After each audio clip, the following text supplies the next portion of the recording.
Bonjour à tout le monde. Moi, c'est Ferdinand Ndao, un jeune entrepreneur dans les îles, qui est le président de l'association de campements et restaurants-bars des îles.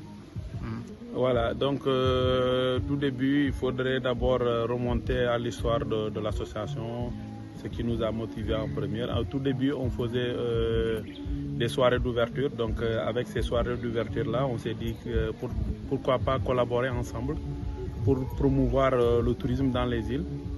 Parce que nous, on s'est dit que le tourisme en Casamance doit forcément intégrer les îles dans ce secteur.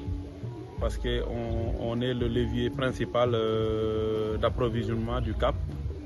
Parce que qui dit tourisme aussi du Cap dit tourisme dans les îles. Donc on s'est dit, si on constitue vraiment en association, en GIE, ça peut nous permettre de mieux valoriser les îles, de mieux le mettre en avant et de nous entendre, de mieux collaborer entre nous. Parce que aussi, le tourisme aussi, c'est la collaboration entre différentes structures. Les îles n'ont pas beaucoup de visibilité. Donc tout ce qui est en fonction de la visibilité dans les îles ressort de seulement les gens et les tenanciers des campements. C'est eux qui se débrouillent avec leurs maigres moyens pour pouvoir donner de l'avant à leurs activités et de pouvoir permettre aux gens de voir ce qui se fait.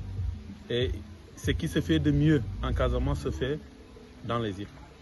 Donc nous, à travers cette petite tournée qu'on a eu à faire, donc on va continuer la tournée et on va jalonner toutes les différentes structures qui constituent l'association et mettre en valeur les îles. Parce qu'avant d'abord les structures, c'est-à-dire les campements, les îles, les campements et restaurants-bars, il y a les îles, les habitants des îles. Moi, je fais partie des jeunes et là, j'ai mes grands frères qui sont là avec moi. Donc, j'ai suivi leurs pas et on aimerait qu'on ait le maximum de personnes qui vont œuvrer dans ce secteur. Parce que si on le développe, c'est-à-dire on va diminuer le taux de chômage dans les îles. Et l'exode rural aussi.